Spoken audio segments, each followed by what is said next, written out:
quel intérêt peut avoir le Forum de la mer par rapport pour la COP22? Dans la problématique liée au climat, il y a plusieurs secteurs. On parle d'adaptation au changement climatique, on parle d'atténuation. L'océan, la mer, est concerné par les changements climatiques. Aujourd'hui, l'océan est aussi un capteur de CO2. L'océan, s'il se réchauffe, est lié au changement climatique. C'est le réchauffement de la planète qui fera en sorte que le niveau de la mer risque de monter. Donc vous voyez tous les impacts liés entre la mer et les changements climatiques. L'autre volet important, c'est que dans l'atténuation au changement climatique, au niveau de la mer, il y a des opportunités. Il y a des opportunités liées aux énergies de la mer, des nouvelles technologies, ou avec les énergies qui existent en mer, on pourrait les valoriser. Il y a un volet recherche dans les microalgues, où on pourrait faire du carburant avec des microalgues qui viendraient de la mer, et on capterait le CO2 pour cela. On peut développer des hydroliennes, c'est des éoliennes de demain qui seront des éoliennes marines. On a les énergies de la houle, les énergies des vagues. Tout ça, c'est des énergies potentiellement intéressantes. Notre pays a 3500 km de côte. Nous avons un potentiel énorme.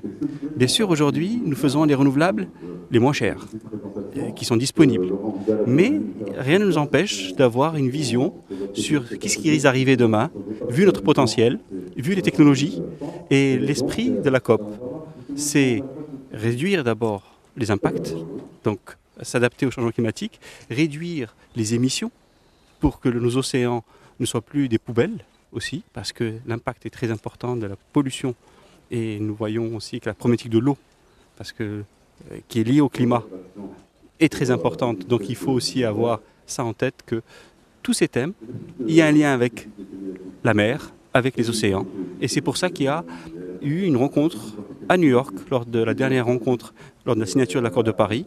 Il y a eu un événement dédié à l'océan et le climat. Donc c'est tout à fait dans l'actualité et c'est tout à fait un thème qui rentre dans la problématique liée au climat.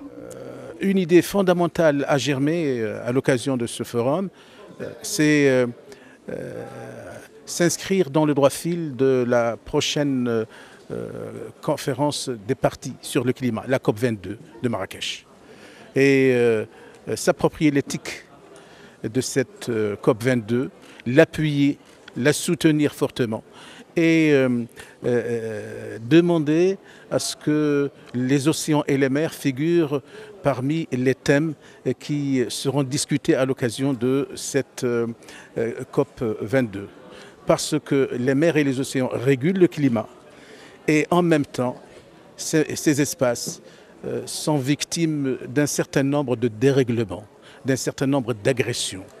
Et il faudrait agir et agir vite. Et c'est cette urgence-là que nous tenterons de porter à l'attention des participants à ces grands événements planétaires à l'occasion duquel les participants légiféreront pour l'humanité. Et notre forum apportera bien entendu sa petite pierre à l'édifice. Donc pouvez-vous nous donner des mesures concrètes, quelques mesures simples dans la vie de tous les jours que tout citoyen pourrait avoir? Bien sûr, mais je voudrais revenir sur la COP22. On va aussi faire à l'occasion de la séance plénière de clôture un appel de la mer à la COP. Et il va être rédigé, il est en train d'être rédigé pour être présenté. C'est un peu une synthèse des travaux, des recommandations du forum sous une forme succincte, avec des recommandations précises qui me permettent d'aller répondre à votre question. Nous avons demandé la mise en place de nouveaux mécanismes de gouvernance. Comme je vous disais, peut-être qu'il est nécessaire au Maroc de réfléchir à la mise en place d'un observatoire de la mer dans lequel participeraient l'ensemble des acteurs gouvernementaux et non gouvernementaux d'ailleurs, institutionnels, privés, associatifs, etc.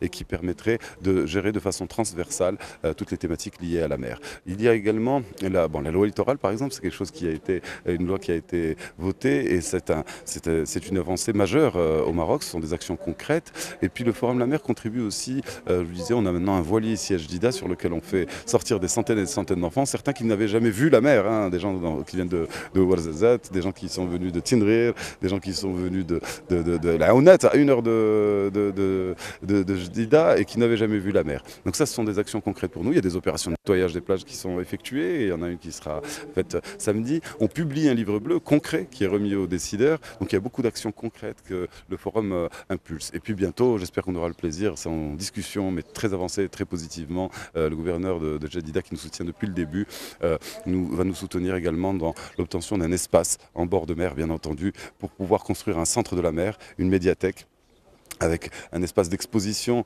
un espace peut-être musée, et l'archéologie sous-marine. Il y a plein de choses à dire au Maroc sur l'archéologie sous-marine. Il n'y a pas d'espace qui lui est dédié. Donc si on peut y contribuer et créer dans notre centre de la mer un espace de conférence, ça sera quelque chose de bien concret avec une vue sur la mer. Et puis Gilles Boeuf disait hier que les poissons se rapprochent de la terre parce qu'ils veulent avoir vue sur terre. Nous, on veut avoir vue sur mer. Et puis cette vision qu'on a sur l'océan et la mer, cette meilleure connaissance de l'environnement marin va faire qu'on va avoir plus envie de la protéger, de la préserver, et c'est le rôle du forum de contribuer à cette prise de conscience globale des difficultés que nous allons rencontrer si nous ne changeons pas radicalement de mode de fonctionnement et de mode de pensée. Donc le climat change, et nous, c'est ça la question qu'il faut se poser à mon avis.